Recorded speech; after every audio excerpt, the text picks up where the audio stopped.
paganon talaga eh. May paganon talaga, pailing talaga. So, good morning! Good morning! I-enjoy ko ng ang aking mga intro-intro ngayon eh. Gumaganyan-ganyan talaga yung kamay ko. Parang automatic nang gumaganyan. Gumaganyan! Pagbigyan nyo na. Pagbigyan nyo na. So, andyan yung bike ni Tay. Dahil kahapon, nagmaganda. Gusto mag-bike-bike. Ayun, naplatan sa gitna ng daan. O di, bagtas. Siya ay naglakad papunta, pabalik ng bahay. Kasi nagmamaganda. Sabi ko kasi sa kanya kahapon, wag na siya mag-bike-bike kasi mainit. Ay gusto daw niya mag-bike kasi gusto daw niya i-test yung bike niya. So, naplatan siya kahapon. Tapos, at the same time, pagkatapos yung platan, umuwi siya ng bahay, nagbihis lang, diretso siya sa shop at pinaayos niya ulit yung kanyang wheels.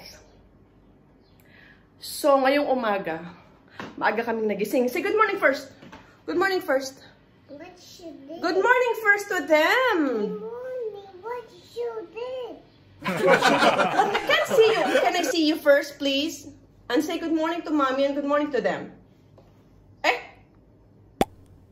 Maagang pagtataray. You don't want me to fix your nails? Mommy, I'm gonna fix it. Oh, what happened? What is it? Where is it? I don't know. Tell me. Tell me. Tell me. What happened? What happened? Nothing now? There. What happened? What happened? Meron siyang kuko, meron siyang skin na nag-pop up. So, kailangan nating ayusin. In other words, ingrown. Batang-bata kami ingrown na. So, lagay ko muna kayo dyan, guys, ha? Ayusin ko muna itong kanyang ingrown kasi pag ito ay pinabayaan ko, baka ito ay magsugat. Ikat ko muna. Lala. Give me.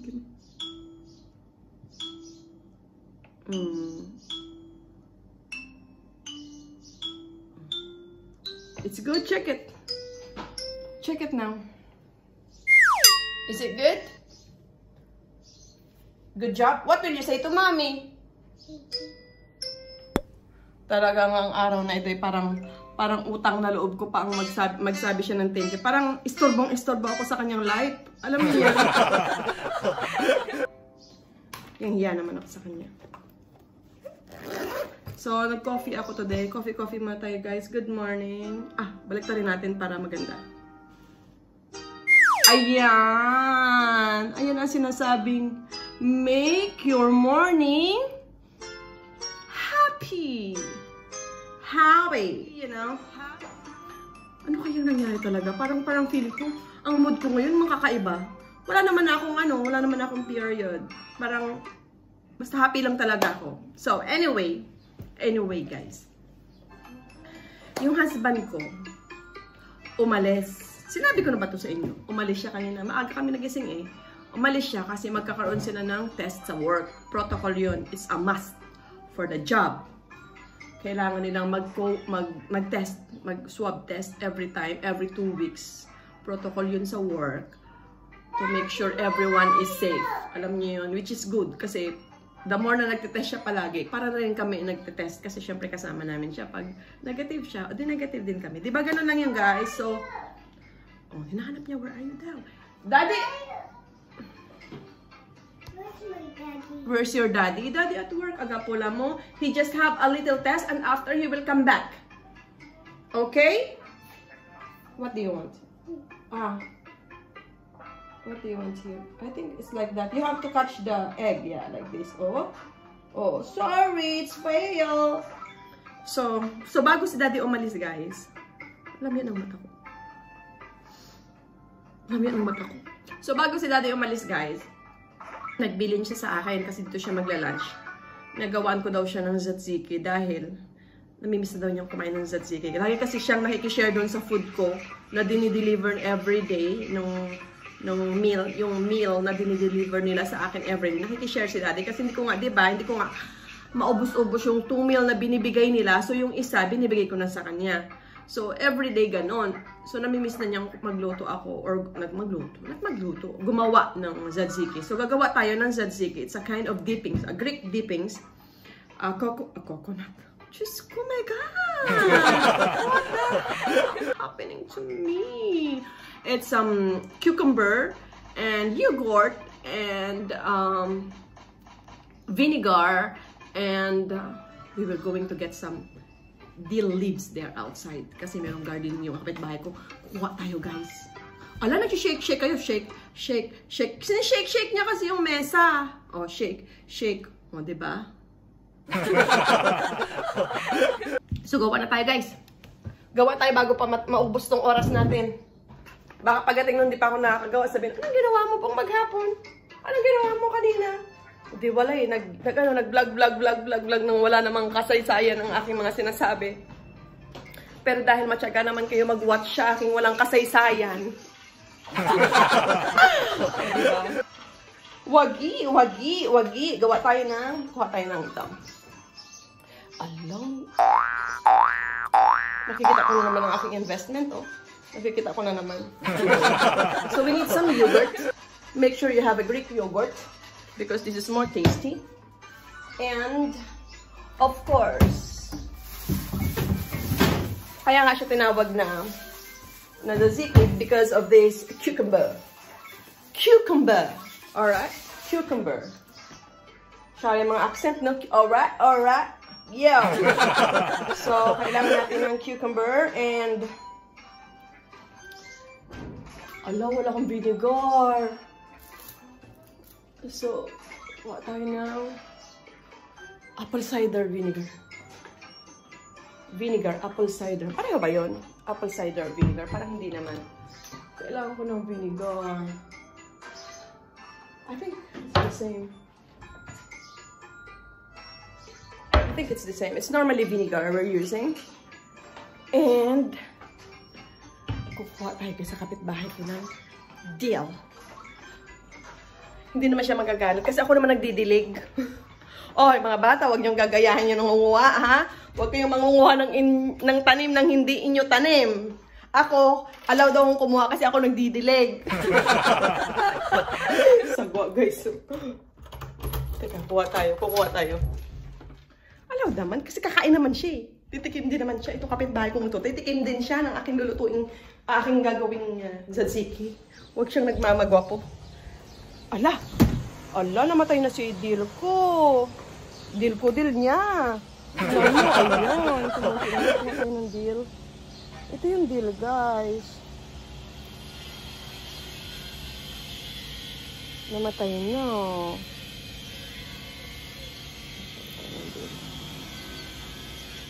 Ayan. So, sobra kasing init. Mainit kasi, guys, sobra. Tingnan mo, ito. Meron siyang mga watermelon dyan. Meron siyang mga tanim-tanim. Meron siyang lettuce. Meron siyang malunggay. May tomato. Madami ang tanim. Mga herbs. Okay. Lagyan natin. Meron siyang mais. Basta madami, guys. Madami. Ito, basil. Meron siyang basil. So, lahat ng yan, dinidiligan ko. Kaso nga, guys, mainit. Kaya siguro din parang namamatay-matay. Pero meron pa namang konting buhay.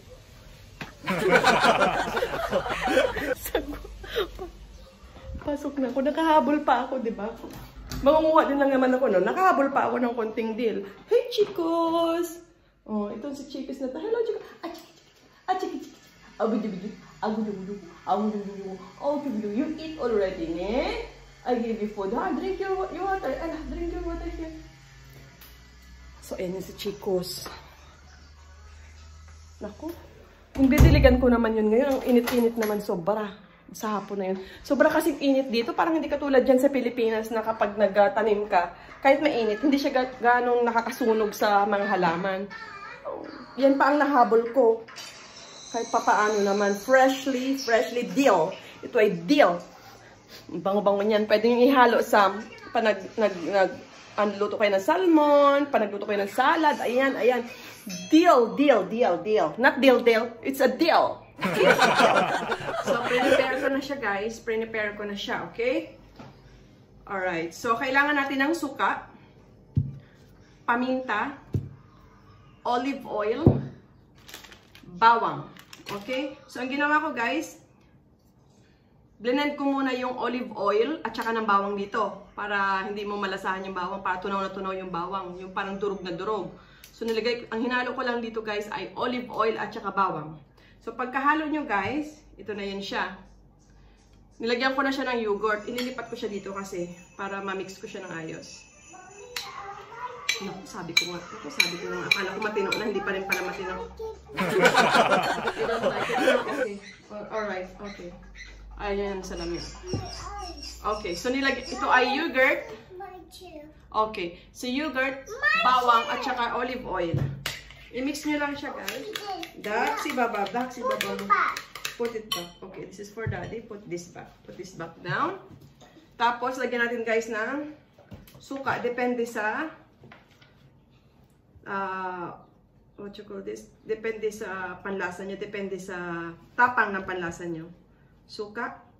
Sayang kasi gusto ko medyo matapang ang panlasa.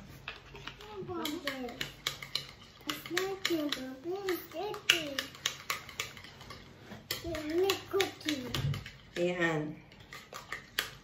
So, nakita nyo na yan. Labas niyo, guys. Alright? Cucumber, bawang, at olive oil. Basta make sure yung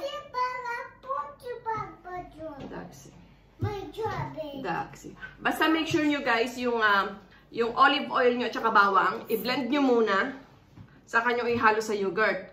And then, pagkatapos nun guys, lagyan nyo ng suka, tapos i-blend nyo ng maayos, blend para mag-well combined yung mga ingredients. Aga po lang, I'm doing something.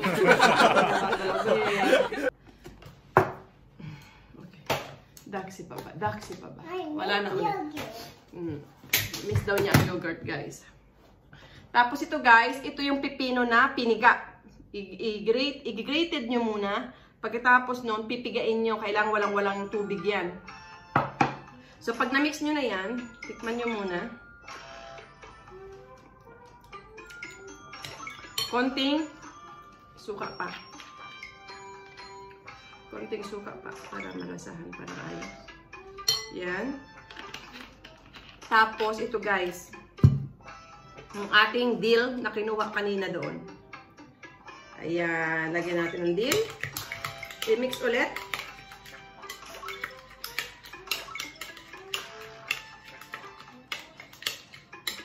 Ayan. Kapag medyo tingin nyo ready na guys yung mixture, pag tingin nyo guys, ready na yung mixture nyo, pwede nyo nang ilagay itong ating piniga na pipino. Ay, talagang ganito talaga yung Sorry naman. Parang feeling ko, meron akong wireless na camera. So, ihalo nyo lang ito guys. Gumagalaw talaga kayo. Ihalo nyo lang. Yan. Simple lang to guys. Paghalo-haloin nyo lang siya. Paghalo-haloin nyo lang. First of all, ulitin ko na ulit. Bawang and olive oil. I-blend nyo para matunaw. Para hindi malasahan yung texture ng bawang. I-blend nyo ng blend na blend. Olive oil, any kind of olive oil. Bawang at olive oil, i-blend nyo ng ayos. Pagkatapos, ilagay nyo na sa bowl. Tapos, ihalo nyo na yung yogurt. Lagyan nyo ng suka. Pagkatapos ng suka, lagyan nyo ng konting herbs. Sa akin kasi herbs, dill herbs ang nilalagay ko. And then, lagyan nyo siya ng konting suka. After nun, i-blend nyo ng ice hanggang sa mag-well combine and everything. Ilagay nyo na yung konting paminta. Little paminta. Okay? At saka just a little bit of salt. Para mag-agaw yung lasa. Hindi siya maglalasang suka. May agaw ng lasa. Ganyan lang. Asin konting-konti lang na asin. Yan. Ready na to guys. Ready na. Ito ay pwede nyong ihalo sa prito. Kahit anong ulam nyo. Prito or tinapay. Meron kayong French bread. Pack na yan guys. Okay. So prepare na natin. Tapos na yan guys. Iyan lang natin. Tapos na yan lahat.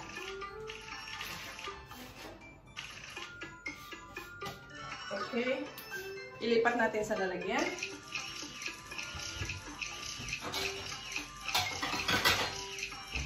Ganito lang yan. Ilipat natin sa lalagyan. Okay. And then, yan siya. Pwede nyong iserve yan anytime, anywhere. Lalo na pag may mga bisita kayo, meron kayong mga fried, any fried na dish. Tapos, ilagay nyo to sa gitna. Hindi sausawan, dippings kasi ito eh. Pang ano, kahit ano. Tapos, lagyan nyo lang siya ng konting ganyan, ganyan, at ganyan. Tapos, lagyan nyo lang siya ng olive oil. Ayan. Bravo. Ganyan siya. Ninyo. So, pwede nyo siyang ihalo sa prito or anything. Okay, guys? So, this is tzatziki. Hopefully, you like this video. Please give it a thumbs up if you enjoyed watching. Please also subscribe for more videos. And hopefully to see you for my next vlog, guys. See you. Bye-bye. Be good. Say bye-bye to them first. Problema muna. Say bye-bye to them first. Send them a kiss.